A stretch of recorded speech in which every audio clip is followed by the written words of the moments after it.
2024 के लोकसभा चुनाव खत्म हो गए हैं। सभी पार्टियों ने इस चुनाव में अपनी जान झोंक दी, लेकिन ऐसे कुल 6 नेता हैं जो इस चुनाव में सितारे की तरह चमके हैं, जो किंग मेकर बने या तो वो अपने पार्टी के लिए सुपरस्टार साबित हुए हैं। सवाल है कि वो नेता कौन है, तो आज बात इसी मुद्दे पर करेंगे। नमस्कार, मैं हूं आशीष सिंह आनंद और आप देख रहे हैं एबीपी लाइव।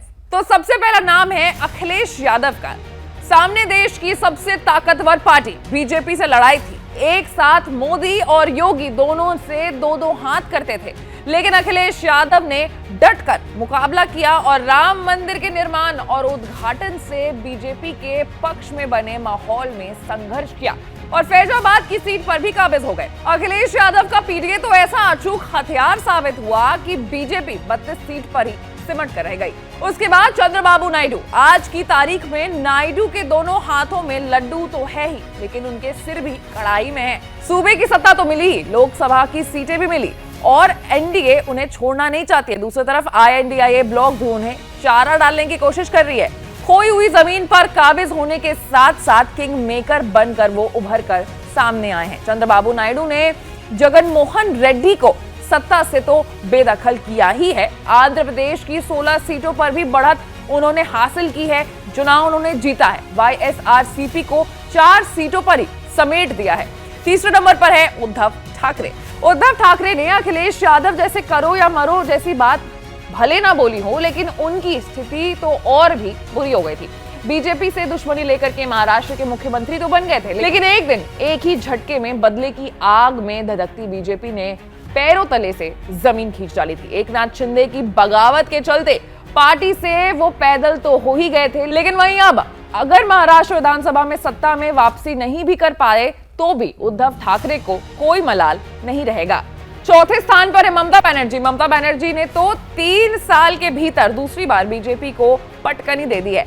शुभेंदु अधिकारी जैसे मजबूत सहयोगी को गंवाने के बाद उनके खिलाफ नंदीग्राम से खुद हार कर ममता बनर्जी ने टीएमसी को पश्चिमी बंगाल की सत्ता दिला दी थी और इस बार तो ऐसा लग रहा था कि बीजेपी बंगाल में टीएमसी को तहस नहस कर डालेगी, लेकिन ममता ने ऐसा होने नहीं दिया। एक बात तो लग रहा था कि आईएनडीआईए से दूरी बनाकर ममता बनर्जी ने ठीक नहीं किया, लेकिन वही बात है ना कि जीत तो हर बात का जवाब दे ही देती है। फिर आते हैं नीतीश कुमार। तो नीतीश कुमार तो सबसे बड़े खिलाड़ी बनकर के उभरे हैं। ढलती उम्र और घटती लोकप्रियता के बावजूद नीतीश कुमार ने अपनी पलटू स्किल्स का भरपूर इस्तेमाल किया है और मुख्यमंत्री की कुर्सी पर काबिज रहते हुए भी लोकसभा चुनाव में बीजेपी को पछाड़कर बदला ले लिया। 2020 के विधानसभा चुनाव में बीजेपी ने चिराग पासवान की मदद से नीतीश कुमार को सबसे कम सीटों पर समेट दिया था। अंत में बात करेंगे प्रियंका गांधी वाड्रा के बारे में। राहुल गांधी ने भी लोकसभा चुनाव में अच्छा प्रदर्शन किया, लेकिन उनकी बहन प्रियंका गांधी वाड्रा उनसे 2 कदम आगे नजर आ रही है। बेशक राहुल गांधी रायबरेली और वायनाड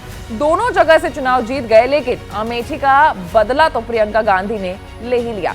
2019 के आम चुनाव से पहले प्रियंका गांधी को कांग्रेस ने औपचारिक तौर पर महासचिव बनाया था और पूर्वी उत्तर प्रदेश का जिम्मा दिया था। 2022 के यूपी चुनाव में प्रियंका गांधी ने कांग्रेस का नेतृत्व भी किया, लेकिन हिस्से में हार आई। रायबरेली की सीट कांग्रेस ने बचा लेने और अमेठी फिर से हासिल कर लेने का क्रेडिट तो प्रियंका गांधी को ही मिलेगा और ये चीज उनको लोकसभा चुनाव 2024 में स्टार परफॉर्मर कुल मिलाकर के बना दे रही है। तो ये वो 6 बड़े नेता है लोकसभा चुनाव 2024 के, जिन्होंने किंग मेकर बनने का काम किया है या फिर अपने पार्टी को रिवाइव किया है, सुपरस्टार बनकर के इस चुनाव में सामने आए हैं। ऐसी तमाम बड़े खबरों से अपडेटेड रहने के लिए आपको एबीपी लाइव को लाइक, सब्सक्राइब और शेयर करना होगा। मैं थी आपके साथ आशीष सिंह आनंद।